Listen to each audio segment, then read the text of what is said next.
Hello बच्चों, कैसे हो आप? Today we are learning in this video part 9 of the chapter vectors, जहां हम लोग vector product of two vectors study करेंगे।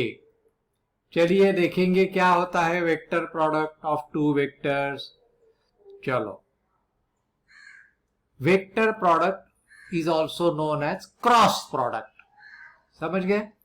अभी ये जरा समझने लायक बात है कि वेक्टर्स, दो वेक्टर्स के दो अलग टाइप के प्रोडक्ट्स होते हैं। एक होता है स्केलर प्रोडक्ट या डॉट प्रोडक्ट, जो हमने इसके पहले वीडियो में देखा है, and now we are studying vector product और क्रॉस प्रोडक्ट।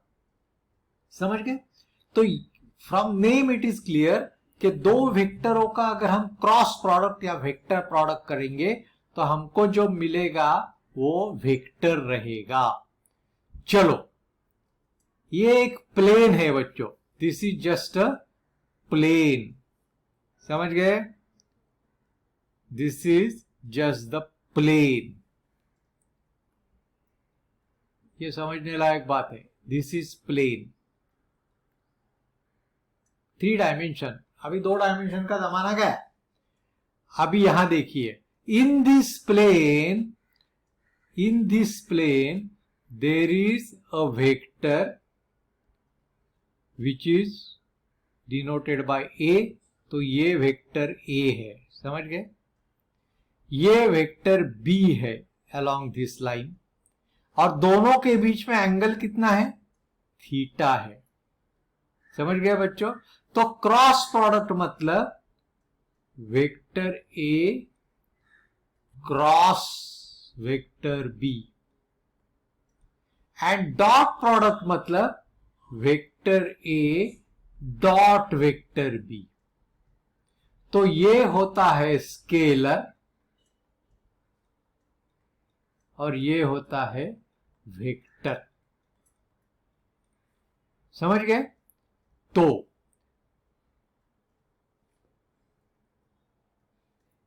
जो वेक्टर प्रोडक्ट होता है उसका डायरेक्शन कैसा रहता है?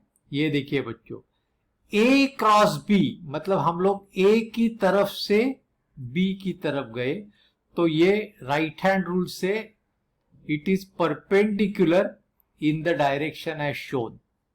समझ गए?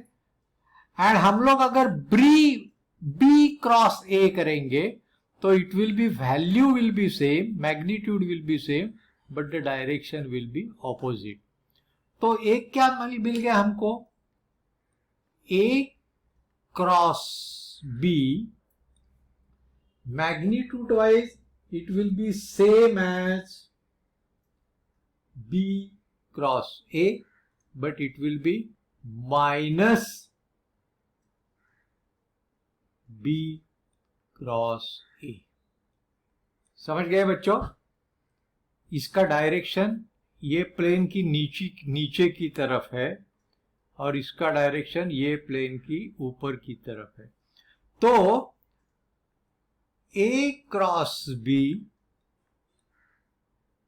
एज वेल एज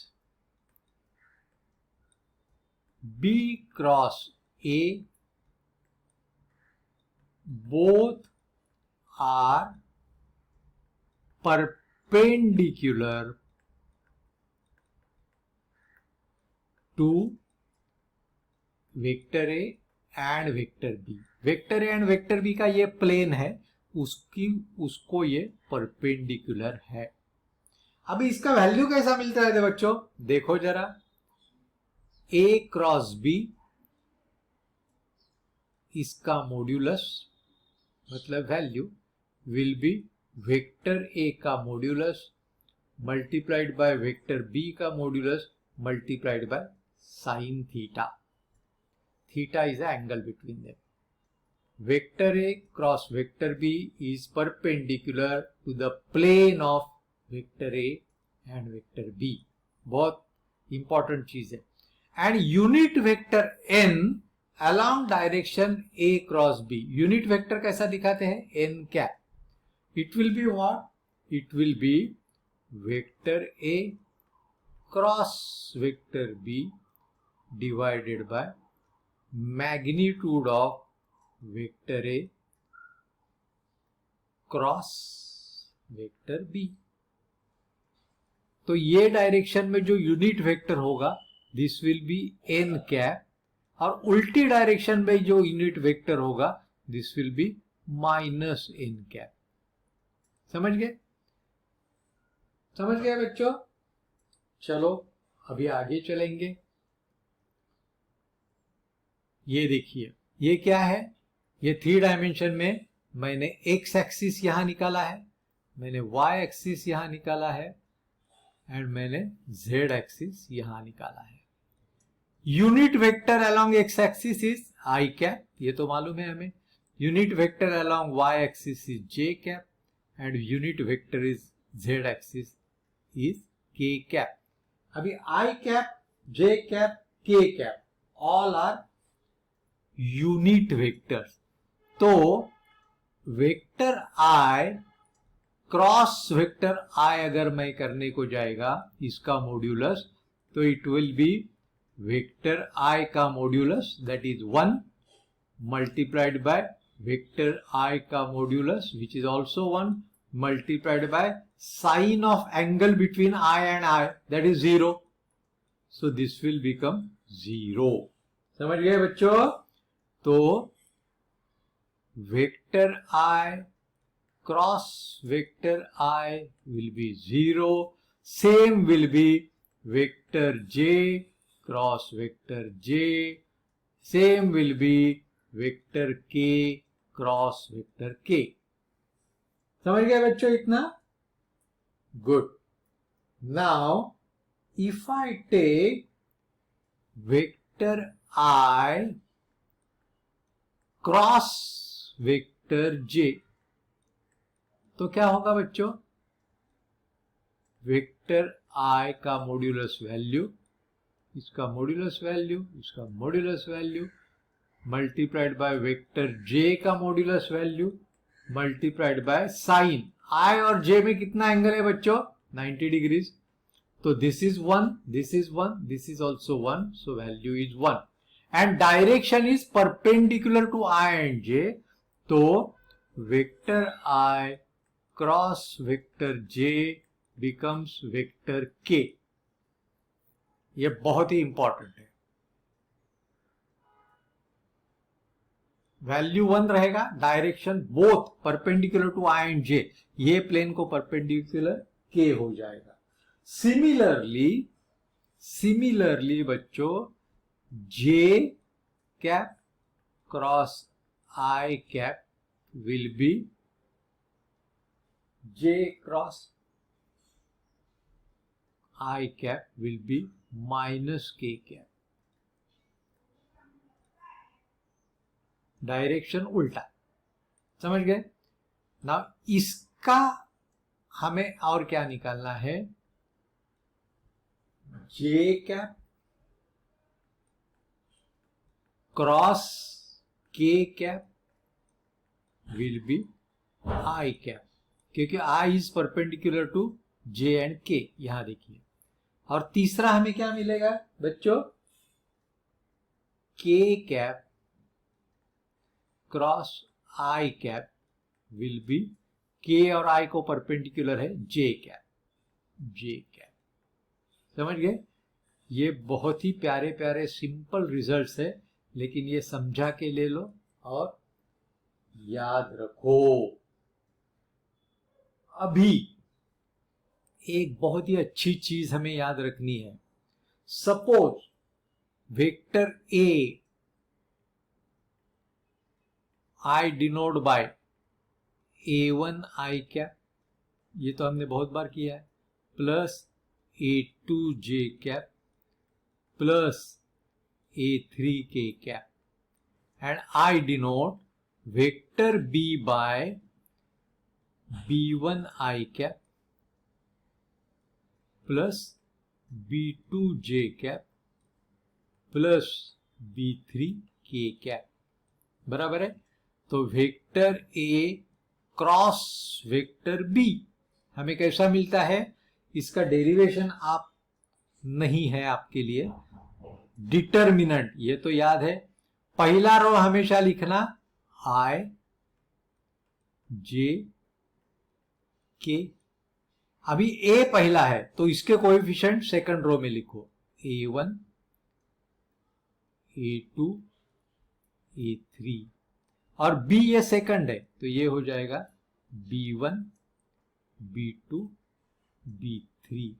ये डिटर्मिनेंट तो आपको सॉल्व करने को आएगा, आना ही बनता है। Now simply if I write vector B cross vector A, method same, पहला डिटर्मिनेंट में लिखेंगे आई जे के, अभी बी पहला है तो B1 B2 B3, ए दूसरा है A1 A2 A3, समझ गए। ये सॉल्व करेंगे तो आपको समझेगा कि A cross B will be negative of P cross A, समझ गए बच्चों। चलो अभी इसका एक और छोटा सा एप्लीकेशन है। क्या एप्लीकेशन है, ये एप्लीकेशन ऐसा है कि suppose this is a parallelogram and if this is side vector A और ये जो साइड है दिस इज वेक्टर बी, ये दोनों में जो एंगल है this angle is angle theta, तो ये ऑपोजिट साइड क्या होएगा थीटा के, this will be vector B का modulus into sine theta. And area of triangle क्या होता है, एरिया ऑफ पैरेललोग्राम क्या होता है, area base multiplied by height. अभी हमारा बेस कितना है वैल्यू वाइज, वेक्टर ए का मॉड्यूलस, हाइट कितना है वैल्यू वाइज, वेक्टर बी का modulus multiplied by sine theta. ये देखिए ये हमने हाइट निकाला था इधर, समझ गए, ये राइट एंगल ट्रायंगल में ये हाइट निकाला था। So area is nothing but this is what, nothing but A cross B, तो ये हो गया ए क्रॉस बी का modulus value, this is area. Similarly, if I am given a triangle, triangle का ये साइड है वेक्टर ए, ये side है वेक्टर बी, और ये दोनों में एंगल है थीटा, तो ये ट्रायंगल का एरिया हाफ रहता है बच्चों, half base into height, so it will be half of modulus of vector A cross vector B. समझ गए बच्चों।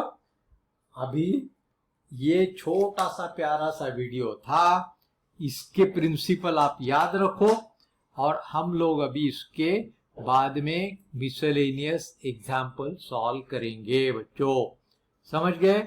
ये वेक्टर चैप्टर का और एक वीडियो में बनाएगा which I will explain the theory part of it, and theory part आपकी अगर अच्छी तरह से आप प्रिपेयर करेंगे तो आपको एग्जाम्पल सॉल्व करने में कोई भी दिक्कत नहीं होगी। सिर्फ समझ गए बच्चों। तो स्टडी करते रहो, वीडियो में पर्पसली छोटे छोटे बना रहा हूं, नहीं तो 2 घंटे का एक वीडियो बनाएंगे तो आपको कुछ भी समझ में नहीं आएगा। समझ गए बच्चों। Thank you.